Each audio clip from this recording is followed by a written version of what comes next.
میرے اس افسانے کا عنوان ہے ملامتی۔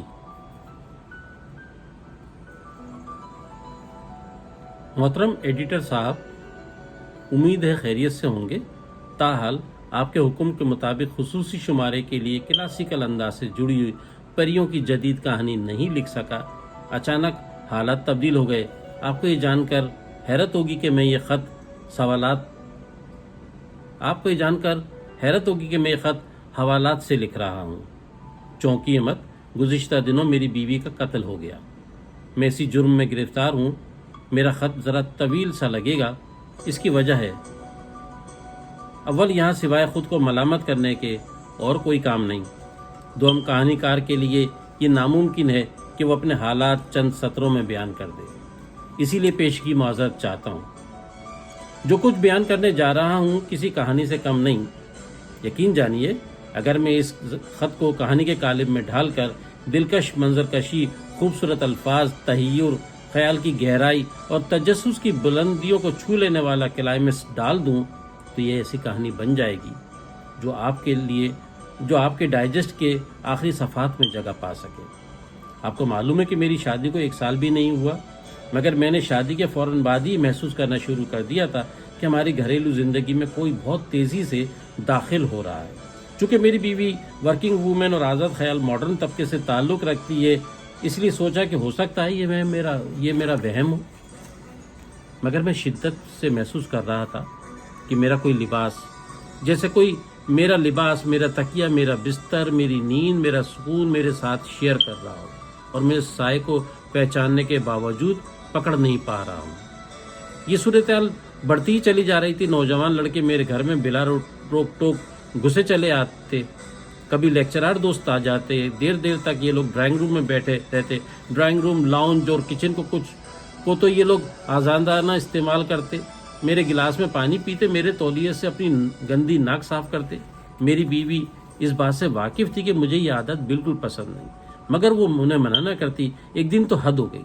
اس کے پروفیسر دوست کی سر میں درد ہوا تو اس نے نیند کی گولی دے کر میرے بستر پر سلا دیا۔ اس بے وفا عورت سے میرا پہلا جھگڑا اسی دن ہوا۔ اس نے میرے احساسات کو سمجھنے کے بجائے مجھے انسانیت پر لیکچر دے ڈالا اور میری نفاست پسندی کو بیماری کا نام دیا، اور کہنے لگی کہ مجھے نفسیاتی علاج کروانا چاہیے، ورنہ یہ نیرو تھنکنگ بڑی بیماری بن جائے گی۔ ایڈیٹر صاحب، آپ سمجھ رہے ہیں نا، وہ مجھے انسانیت پر لیکچر دے رہی تھی۔ اس دن کے بعد وہ ارادتاً کچھ ایسا کرتی کہ میں چڑ جاتا۔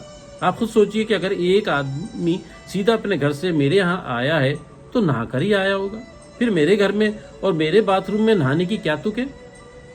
ایک دن میں نے اس سے کہا کہ کچھ دنوں سے ہمارا خرچہ غیر ضروری طور پر بڑھنے لگا ہے، تو کہنے لگی مجھے بھی اپنی تنخواہ میں سے خرچ کرنے کا اختیار ہونا چاہیے۔ یہ اور اس طرح کی باتوں نے مجھے چڑچڑا بنا دیا۔ گزشتہ چند ماہ سے میں مقتولہ سے شدید نفرت کرنے لگا تھا۔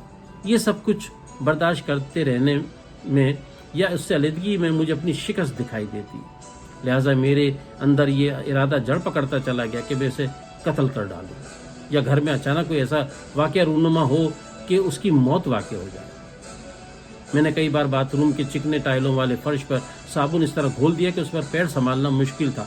ایک بار استری کے تاروں کو چھیل دیا تاکہ کرنٹ لگ جائے، مگر وہ ہر بار بچ جاتی کیونکہ اس کی موت یہاں نہیں کہیں اور لکھی ہوئی تھی۔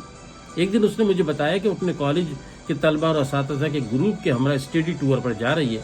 اس نے میرا دل رکھنے کے لیے مجھے ساتھ چلنے کو کہا، مگر میں نے منع کر دیا۔ مجھے فوراً ایک خیال سوجا اور میں نے اس سے فائدہ اٹھانے کا فیصلہ کیا۔ یہ ٹھیک اس دن کی بات ہے جس دن آپ نے مجھے پیسے بھجوائے تھے اور سلسلے وار کہانی کی اگلی قسط منگوائی تھی۔ مجھے یقین تھا کہ یہ ٹور محض بہانہ ہے، وہ اپنے پروفیسر دوست کے ساتھ وقت گزارے گی۔ وہ مجھے اکثر کہتی تھی کہ میں بے وقوف تھی جو تمہاری کہانیوں سے عشق کرتے کرتے تم سے عشق کرنے لگی اور شادی کر بیٹھی۔ مجھے کیا پتا تھا کہ اتنی خوبصورت اور دلوں کو چھو لینے والی کہانیوں کا مصنف در حقیقت اتنا گھٹیا اور خود غرض ہوگا۔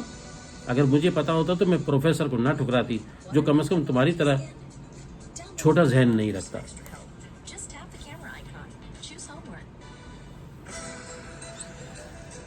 جب وہ مجھے گھٹیا کہتی تو میرا جی چاہتا کہ اس کا گلا دبا دوں، مگر جس طرح میں کہانیوں میں واقعے کو نقطہ عروج تک پہنچا کر ختم کرتا ہوں. اسی طرح میں نے سوچا کہ اگر یہ کام کرنا ہی ہے تو ذرا سلیقے سے کروں کہ کسی کو پتہ بھی نہ چلے. آپ کو معلوم ہے کہ میری نسل کے لوگوں نے ابن صفی کے جاسوسی ناولوں کو پڑھ پڑھ کر لکھنا سیکھا ہے. لہٰذا میں نے فوراً معلومات حاصل کرنا شروع کی اور ایک نوجوان تلاش کیا.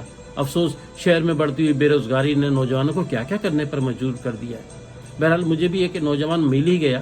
اسے سفر کے اخراجات اور ٹکٹ وغیرہ دے کر ان کے پیچھے روانہ کر دیا کہ اگر کہیں یہ دونوں گروپ سے علیحدہ ہوں تو مجھے ان کی قیام گاہ سے آگاہ کر دو. چونکہ مجھے یقین تھا کہ مقتولہ اپنے دوست کے ساتھ گروپ سے علیحدہ ہو کر وقت گزارے گی، لہٰذا تیسرے دن ہی مجھے پتہ چل گیا کہ وہ دونوں گروپ سے علیحدہ ہو گئے اور ایک خوبصورت پہاڑی علاقے میں دریا کے کنارے ہوٹل میں مقیم ہیں. میں نے فوراً روانگی کی تیاری کی اور بذریعہ ہوائی جہاز وہاں کے قریب ترین مسکر پرواز کر گیا اور پھر ٹیکسی کے ذریعے منزل کی طرف روانہ ہو گیا. ایڈیٹر صاحب، یہ تو میں نے آپ کو بتایا ہی نہیں کہ یہاں آنے سے پہلے میں نے اپنا حلیہ قدرے تبدیل کر لیا تھا کہ ان دونوں سے میرا سامنا ہو تو پہچان میں نہ ہوں. ارادے کے مطابق مجھے اس ہوٹل میں کمرہ مل گیا. میں نے کمرہ فرضی نام سے حاصل کیا تھا تاکہ بعد میں مجھے کوئی مشکل نہ ہو. مجھے رات کو اپنا کام کرنا تھا، لہٰذا میں سو گیا. قریباً گھنٹہ بھر بعد کھڑکی کے شیشوں پر ٹپ ٹپ کی آواز نے مجھے بیدار کر دیا. میں نے گیلری میں آ کر دیکھا. باہر تیز بارش ہو رہی تھی. میرے دائیں طرف دریا بہہ رہا تھا. جیسے جیسے بارش میں تیزی آ رہی تھی، دریا کے شور میں بھی اضافہ ہوتا جا رہا تھا. میں نے گیلری میں سے نیچے جھانک کر دیکھا تو حیرت زدہ رہ گیا. گیلری کے عین نیچے ہوٹل کی دیواروں سے دریا نہ صرف ٹکراتا ہوا گزر رہا تھا بلکہ چند فٹ آگے پہاڑ کی ایک چوٹی کے ساتھ ایک اور دریا بہتا ہوا چلا آ رہا تھا.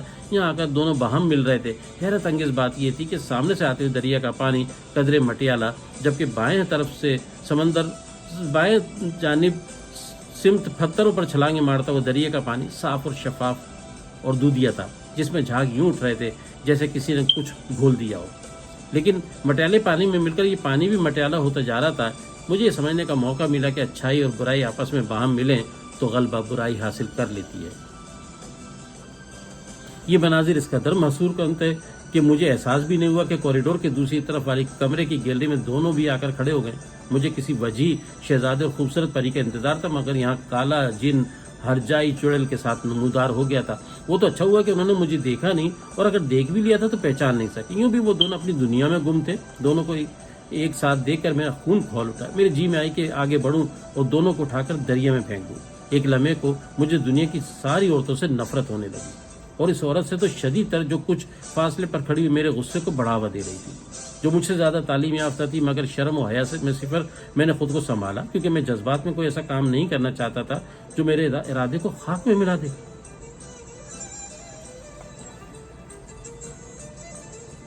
میں نے دوبارہ مڑ کر دیکھا. اب وہ دونوں موجود نہیں تھے.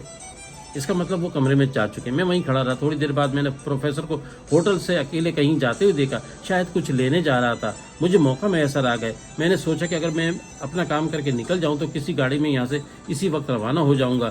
چنانچہ اسی خیال سے میں نے کمرے سے اپنی چیزیں سمیٹی اور کوریڈور کے سامنے والے کمرے کی طرف گیا جہاں وہ موجود تھی.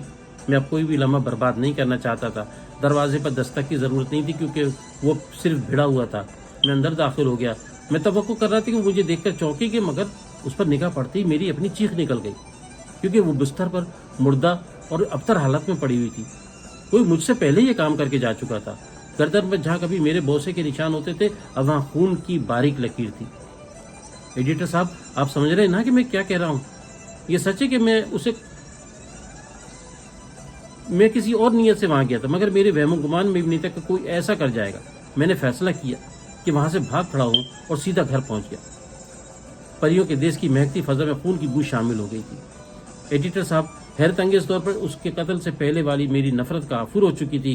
آخر وہ میری بیوی تھی. میں خود کو ملامت کرنے لگا کہ مجھے اس کو دیکھنا چاہیے تھا. ہو سکتا ہے اس کے جسم میں جان باقی ہو سکتا ہے کہ میں اسے بچا سکتا، مگر اب تو سب کچھ ہو چکا تھا کہ قتل میں نے نہیں کیا تھا. میں نے اپنے طور پر ہر طرح سے جائزہ لیا کہ وہاں میری موجودگی کا کوئی ثبوت تو نہیں. میں نے ہر پہلو سے یہ محسوس کیا کہ میری موجودگی کا کوئی ثبوت نہیں. میں گھر میں بند اپنے خوف کو دور کرنے کی کوشش میں لگا ہوا تھا اور خود کو نارمل رکھتے ہوئے انتظار کر رہا تھا کہ اس کی لاش اور یہ اطلاع آئے گی کہ میری بیوی کو اسٹڈی ٹور کے دوران کسی نامعلوم شخص نے قتل کر دیا. مگر اچانک پولیس نے آ کر مجھے ہی گرفتار کر لیا اور کہا کہ میں نے اپنی بیوی کو قتل کیا. میں حیران تھا کہ یہ کیسے ہو گیا.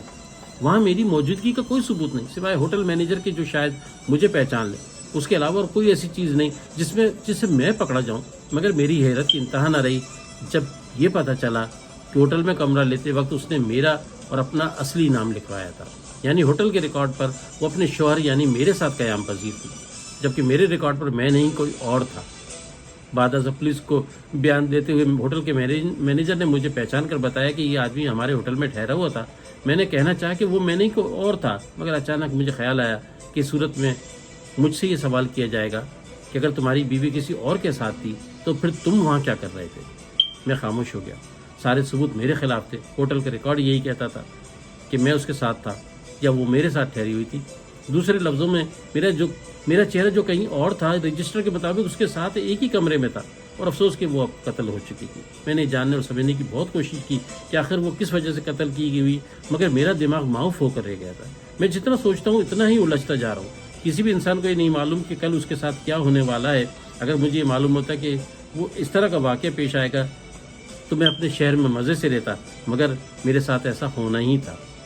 ایڈیٹر صاحب، میرا منصوبہ تو بڑی صفائی سے کام کرنے کا تھا، مگر اب بغیر یہ کام کیے میں خود بڑی صفائی کے ساتھ مجرم بن گیا تھا۔